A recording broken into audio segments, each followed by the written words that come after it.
अपना topic start हो रहा है डिफ्यूजन। क्या स्टार्ट हो गया रे? डिफ्यूजन। डिफ्यूजन डिफ्यूजन क्या होता है? ग्राम्स डिफ्यूजन नाम के साइंटिस्ट ने इसके बारे में बताया था, इसलिए इसका नाम डिफ्यूजन है। ये क्या है देखो, ग्राम्स डिफ्यूजन ने इसको बताया था। जब इंटरमिक्सिंग होती है, क्या होती है? इंटरमिक्सिंग होती है पार्टिकल्स की, हाइयर कंसंट्रेशन से लोअर कंसंट्रेशन की तरफ वो बहना स्टार्ट कर दे, फ्लो करना स्टार्ट कर दे, उसको डिफ्यूजन कहते हैं। तो क्या लिखेंगे? Diffusion, intermixing of particle due to the moment of particles from their higher concentration to lower concentration. लिखेंगे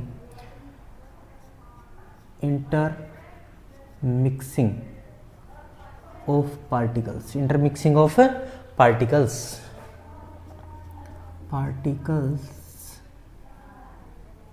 intermixing of particle due to movement of particle due to movement of particle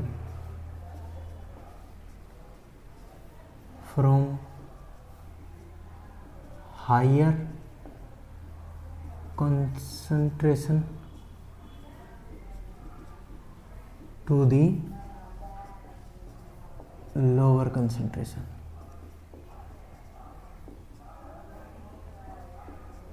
Higher concentration to the lower concentration is known as diffusion. Is known as diffusion. इसको diffusion के नाम से जाना जाता है, diffusion। ठीक है। अब diffusion क्या होता है देखिए। फर्स्ट, अब अलग अलग तरह के डिफ्यूजन पढ़ रहे हैं। Diffusion in gases, diffusion in liquid, diffusion in solid. तो हम सबसे पहले जो डिफ्यूजन पढ़ने जा रहे हैं वो किस में पढ़ने जा रहे हैं? गैसेस में। तो सबसे पहले है diffusion in gases. Diffusion in gases, in gases. देखिए भाई, गैसेस में डिफ्यूजन बहुत ही फास्ट होता है। क्यों होता है? क्योंकि पार्टिकल बहुत छोटे होते हैं और इनकी काइनेटिक एनर्जी मैक्सिमम होती है। Fastest diffusion in gases, fastest as compare to liquid and solid. Diffusion in gas is very fast. Gas is very fast, very fast as compared to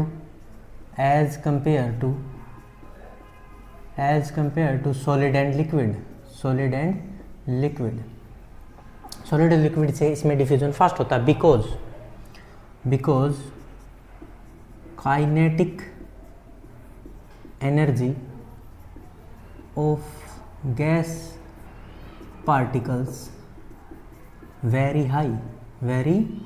इनमें काइनेटिक एनर्जी बहुत तेज़ होती है तो वो बहुत तेज़ भागते हैं तो वो जल्दी डिफ्यूजन करते हैं। एग्जाम्पल के तौर पे हम अगर बात करें तो इंसेंस स्टिक की बात कर लेते हैं। एक रूम के किसी कॉर्नर में हमने एक स्मेल ऑफ इंसेंस स्टिक की बात कर लेते हैं। Smell of incense stick. Smell of incense stick reaches us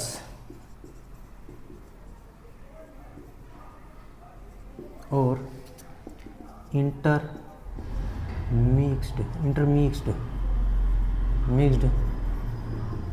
into the whole room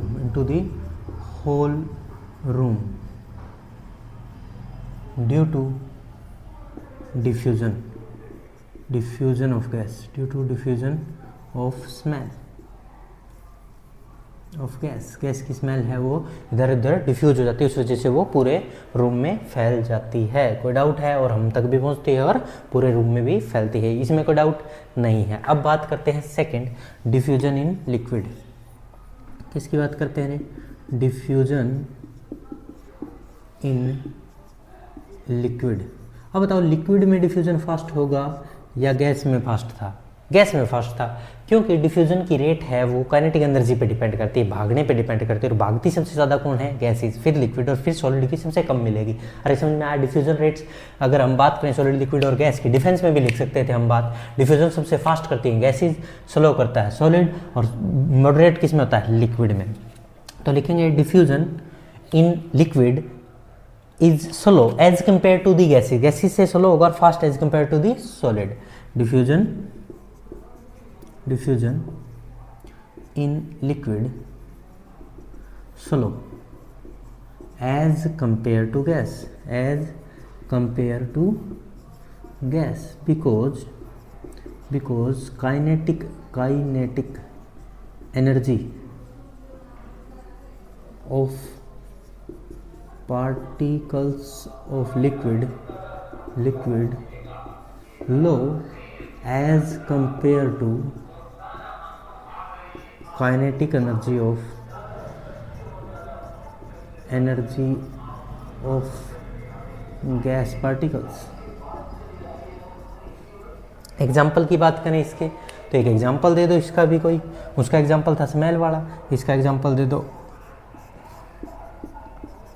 ink in water. Water में इंक का मिलना धीरे धीरे मिलती रहेगी।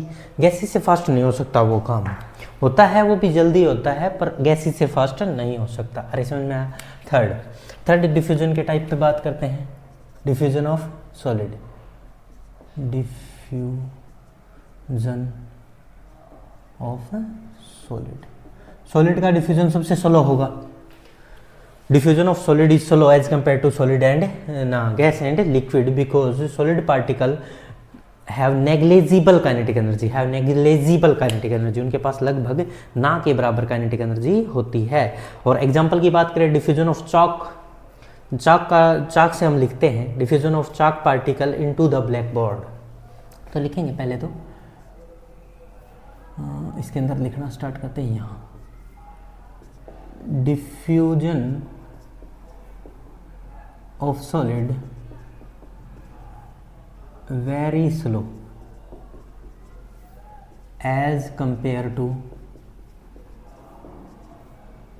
गैस एंड लिक्विड लिक्विड और गैस की कंपैरिजन बिकॉज ऐसे शॉर्ट में लिख देता हूँ मैं BZ because kinetic energy of solid particle negligible as compared to kinetic energy of gas and liquid particle। उनके पार्टिकल के तुलना में इसकी काइनेटिक एनर्जी बहुत ही कम होती है, तो ये डिफ्यूजन रेट भी बहुत ही स्लो होता है। Diffusion of chalk particle on the black board example है diffusion of chalk particle on black board.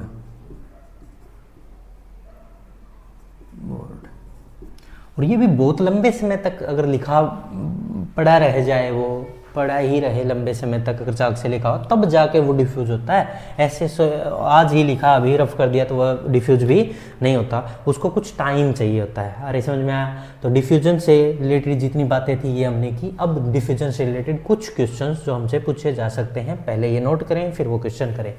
चलिए भाई, डिफ्यूजन के बारे में पूरी नॉलेज होगी। अब है ना, हम इस डिफ्यूजन से रिलेटेड एक छोटी सी बात और कर सकते हैं, टेम्परेचर की। देखना टेम्परेचर के साथ क्या रिश्ता है इसका। टेम्परेचर बढ़ाने या घटाने का दो फर्क देखेंगे हम। टेम्परेचर बढ़ाएं तो डिफ्यूजन का क्या होगा और घटाएं तो क्या होगा। टेम्परेचर बढ़ाने से क्या डिफ्यूजन बढ़ता है या घटता है या रिमेन सेम, हमसे तीन बातें पूछी जा सकती हैं। तो मैं यही चर्चाएं करने जा रहा हूँ आपके साथ। देखना, एक मैंने एक्सपेरिमेंट करके देखा और आप भी करना घर पे इसको। एक गिलास या डिस्पोजल ले लेना, उसमें वाटर ले लेना साफ, एक में ठंडा और एक में गर्म, दो डिस्पोजल, और एक बूंद इंक इसमें और एक बूंद इंक इसमें डालना। तो जिसमें गर्म पानी है ना उसमें तुरंत जल्दी से जल्दी वो मिल जाएगा और इंक ब्लू हो जाएगा वाटर, और जो ठंडा पानी आपने लिया है वो बहुत धीरे धीरे ब्लू कलर पकड़ेगा। तो इसका मतलब डिफ्यूजन टेम्परेचर बढ़ने के साथ बढ़ता है, बहुत जल्दी हो जाता है। ये करके देखें घर पे सभी, मैं भी करके दिखा दूंगा आपको। टेम्परेचर तो देखना, टेम्परेचर बढ़ाने से ऐसा क्या हुआ कि डिफ्यूजन फास्ट हो गया। हमने ये एक्सपेरिमेंट करके देखा। भाई गर्म पानी का जो डिस्पोजल लिया या गिलास हमने लिया, उसके अंदर तुरंत क्या कर रही है, वो फैल रही है, तुरंत फैल रही है। कौन? इंक फैल रही है, और वही ठंडे पानी में नहीं फैल रही। इसका मतलब डिफ्यूजन गर्म पानी में फास्ट है, मतलब टेम्परेचर बढ़ने से डिफ्यूजन बढ़ता है। तो क्या हुआ ऐसा कि डिफ्यूजन बढ़ गया गर्म पानी में, वही पता कर रहे हैं। तो देखो, टेम्परेचर बढ़ता है ना, जैसे ही टेम्परेचर बढ़ता है तो डिफ्यूजन बढ़ता है, डिफ्यूजन भी बढ़ता है। और टेम्परेचर घटने पे डिफ्यूजन घटता है। ऐसा क्यों? बात तो ये है क्यों घटता है। देखो, as we increase temperature then gap between particles increase, और फोर्स ऑफ अट्रैक्शन जो होती है पार्टिकल्स की वो कम हो जाती है। फोर्स ऑफ अट्रैक्शन कम हो जाएगी तो वो भागेंगे ज़्यादा, भागेंगे तो काइनेटिक एनर्जी बढ़ेगी, और काइनेटिक एनर्जी बढ़ना ही तो डिफ्यूजन है। जितनी ज़्यादा काइनेटिक एनर्जी उतना ही फास्ट है डिफ्यूजन होगा। अरे समझ में आ रहा है? तो मैं ये यहाँ लिख देता हूँ, वहाँ जगह नहीं है, यहाँ लिख देता हूँ, इसको नोट करें ज़रूर, ये चीज़ इंपॉर्टेंट है टेम्परेचर वाली। और इसके कुछ एग्जाम्पल भी देता हूँ टेम्परेचर बढ़ने के। हमने इसको ऑब्जर्व और भी किया है इंक के अलावा, बहुत जगह है, ऑब्जर्व करते हैं हम इसको। देखना, टेम्परेचर का इफेक्ट देख रहे हैं किस पे? डिफ्यूजन पे। डिफ्यूजन पे टेम्परेचर का क्या इफेक्ट होता है? हम लिखेंगे as we increase temperature, as we increase temperature then rate of diffusion increase, rate of diffusion increase, वो भी बढ़ जाता है। तो हम ये तो लिख ही सकते हैं, टेम्परेचर बढ़ा, टेम्परेचर के डिफ्यूजन डायरेक्टली प्रोपोर्शनल है। डिफ्यूजन बढ़ने पे बढ़ेगा और घटने पे घटेगा। जैसे ही टेम्परेचर को बढ़ाया जाएगा तो डिफ्यूजन भी बढ़ जाएगा, टेम्परेचर को घटाया जाएगा तो डिफ्यूजन भी घट जाएगा। तो टेम्परेचर बढ़ने पे डिफ्यूजन क्या हो गया? डायरेक्टली प्रोपोर्शनल है, सीधा रिलेशन बढ़ेगा, और घटने पे घटेगा। अरे समझ में आया? ऐसा क्यों? रीज़न देते हैं इसका। As temperature increase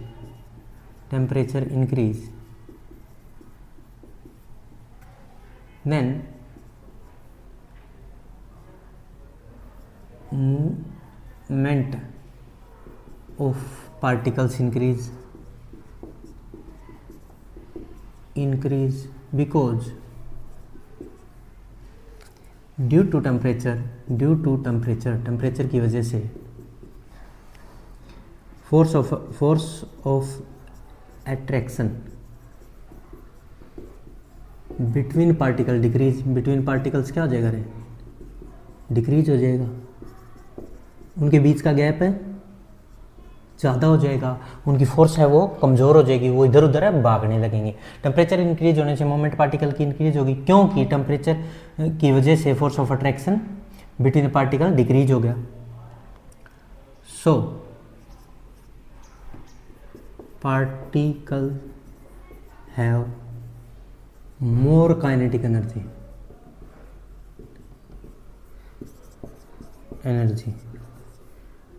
as increase in temperature.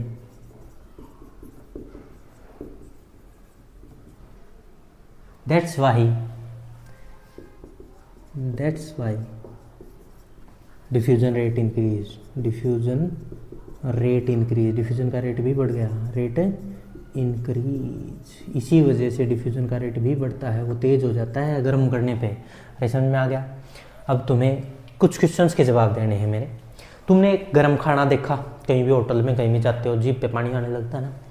क्यों आने लगता है? क्योंकि जैसे ही तुम किसी होटल के पास से निकलते हो तो तुम्हें अच्छी सी स्मेल आती है खाने की, मज़ा आ गया। क्यों? ऐसा क्यों हो रहा है? क्योंकि गर्म खाना है, उसके जो पार्टिकल्स हैं उनके पास काइनेटिक एनर्जी ज़्यादा है, वो भाग के हवा में तुम्हारे पास जल्दी पहुंच जाते हैं। जबकि ठंडे खाने में ऐसा नहीं होता, गर्म खाने की स्मेल जल्दी हमारे तक पहुंचती है एज कम्पेयर टू दी ठंडा खाना। अब ऐसा ही गर्म, एक इंक वाला एग्जांपल मैंने दिया, एक गिलास में ठंडा पानी, एक में गर्म पानी में इंक तुरंत डिजोल्व हो जाती है। क्यों? क्योंकि पार्टिकल के पास काइनेटिक एनर्जी ज़्यादा है, उसके पास डिफ्यूजन रेट फास्ट है। अरे समझ में आया? टेम्परेचर बढ़ने पे डिफ्यूजन बढ़ता है, ये बात ध्यान रहे, और घटने पे घटता है। इन दोनों क्वेश्चन के आंसर आ गए। अब हम डिफ्यूजन से रिलेटेड कुछ क्वेश्चंस कर लेते हैं, वो देख लीजिए। यहाँ तक लिखा भाई सभी ने? तो अब कुछ क्वेश्चन हो जाए, ठीक है, रफ कर दूं ये।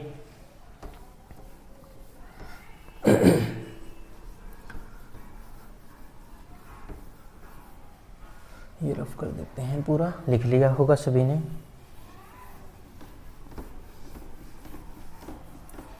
फर्स्ट क्वेश्चन लिखिए डिफ्यूजन से related.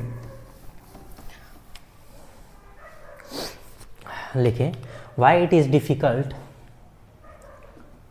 Y it is difficult to rub the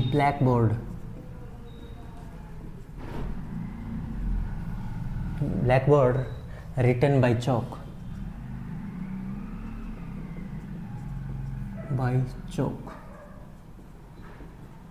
after few days,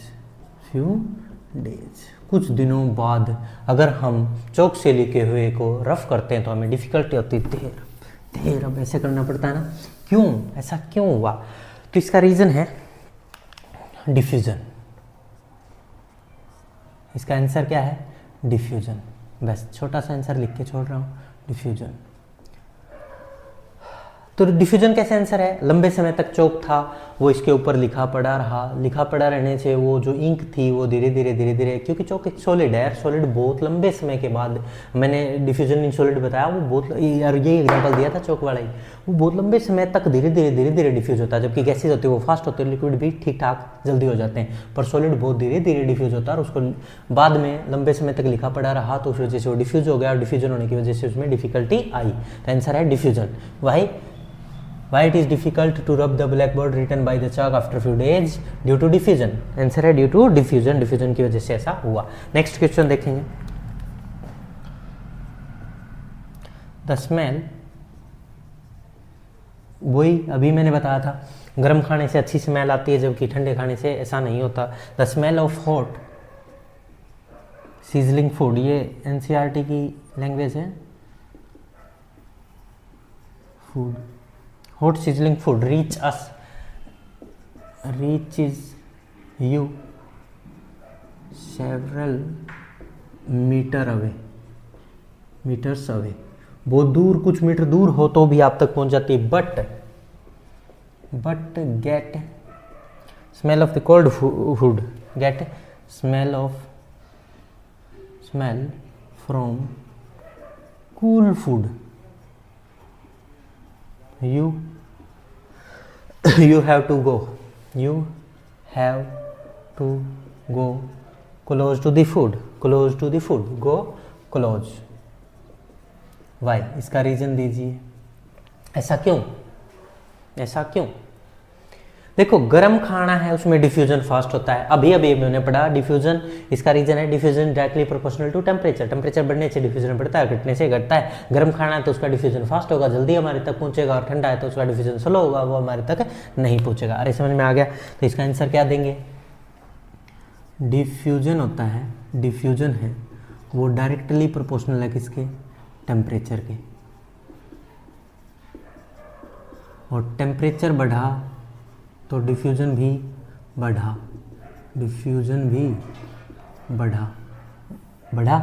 तो गरम खाना है तो उसमें क्या हो जाएगा? So smell of hot sizzling food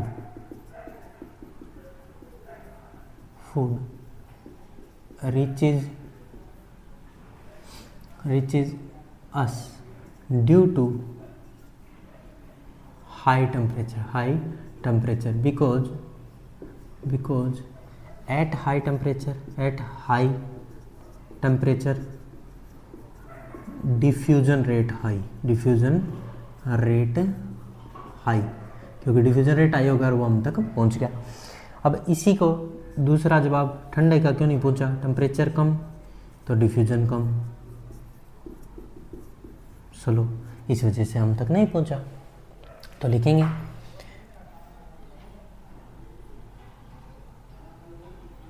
as temperature low diffusion rate is also slow, fusion rate is also slow. So to get smell from cold food, from cold या cool food, we have to go close. अरे समझ में आया, इसलिए हमें उसके पास जाना पड़ा। यहाँ तक कोई डाउट है किसी को? अब एक और क्वेश्चन पूछ लेता हूँ मैं, इंक वाला। Third question, ink mixed in hot water very fast, in hot water very fast as compare to cold water, why? Answer है डिफ्यूजन, क्योंकि गर्म पानी का डिफ्यूजन फास्ट होता है, स्लो का कम होता है, काइनेटिक एनर्जी बढ़ जाती है। वही जो हमने लिखा दिया, आंसर शॉर्ट में दे दें डिफ्यूजन। ऐसा डिफ्यूजन की वजह से होता है। अरे समझ में आ रहा है क्या? तो यहाँ तक कोई डाउट है किसी को डिफ्यूजन के?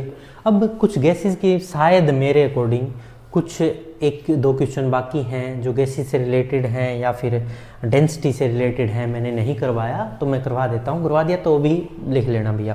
देखो ऐसा कोई क्वेश्चन पूछा जाता है कि जो सॉलिड होते हैं उनकी डेंसिटी ज़्यादा होती है, सबको पता है, मैं नहीं बताया है। पर बर्फ़ जो आइस है वो फिर भी पानी के ऊपर तैरती है सॉलिड होते हुए भी, और पानी लिक्विड है फिर भी वो तैर रही है, ऐसा क्यों? और लिक्विड की डेंसिटी तो कम होती है, सॉलिड की ज़्यादा होती है, तो बर्फ़ को डूब जाना चाहिए, ऐसा क्यों नहीं हो रहा? इसका रीज़न देना है। तो ऐसा क्वेश्चन भी लिख लेते हैं। चलिए यहाँ तक लिख लिया हो तो मैं इसको रफ कर दूँ। ये डिफ्यूजन से रिलेटेड नहीं है, डिफ्यूजन से रिलेटेड क्वेश्चन कंप्लीट हो गए। हाँ भाई, बढ़े आगे। डिफ्यूजन से रिलेटेड क्वेश्चन कंप्लीट हो चुके हैं, एक दो क्वेश्चन बाकी है डेंसिटी से रिलेटेड और गैस की कुछ प्रॉपर्टी से रिलेटेड, वो और करवा देता हूँ। ठीक है, डिफ्यूजन के यही क्वेश्चन थे, तुमने कर दिए, बहुत अच्छे। आगे बढ़े।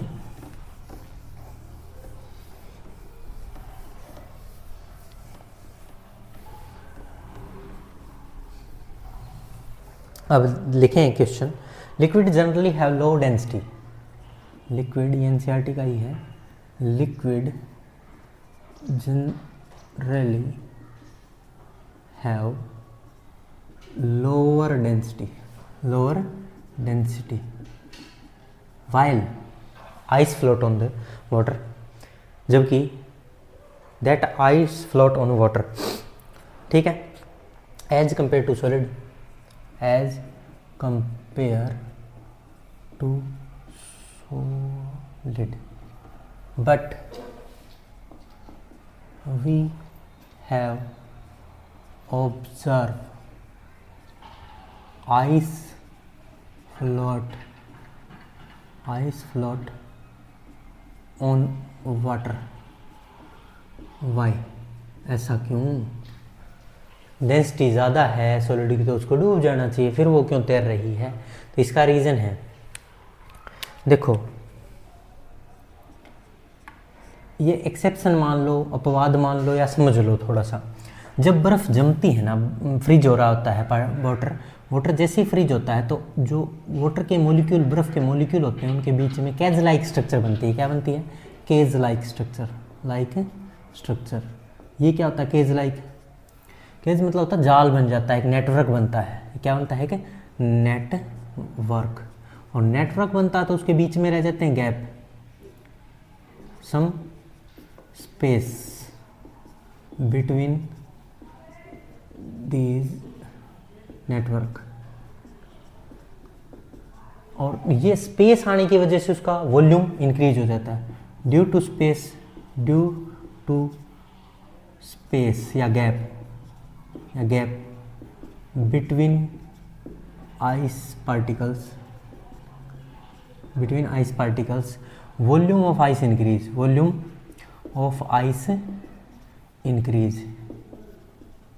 वॉल्यूम बढ़ जाता है।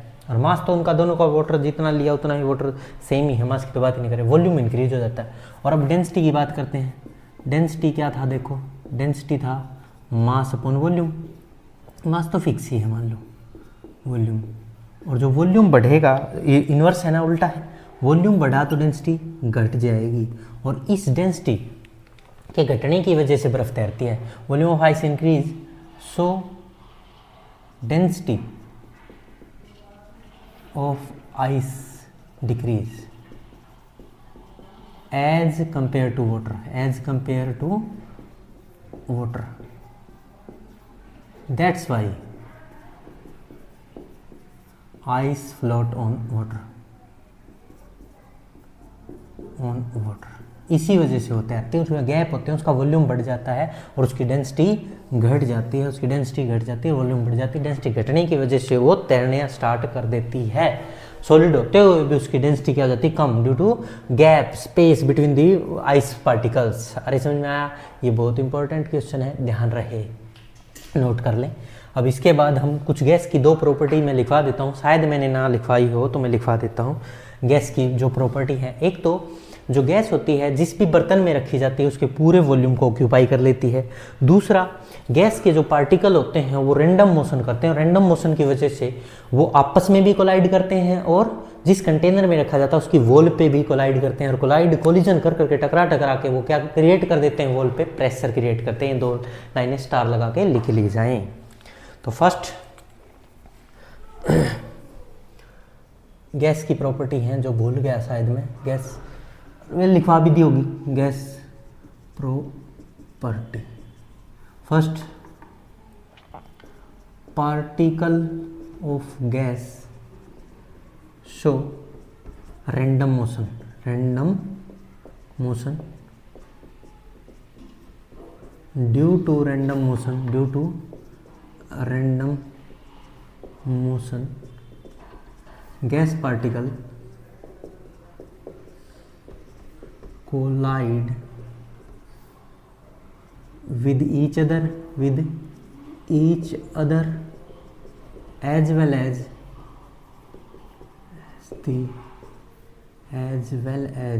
the wall of container,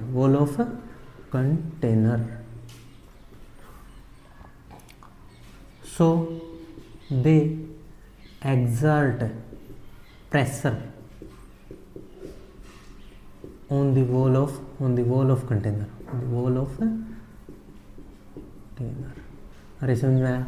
container की वॉल पे एक प्रेशर एग्जर्ट करते हैं।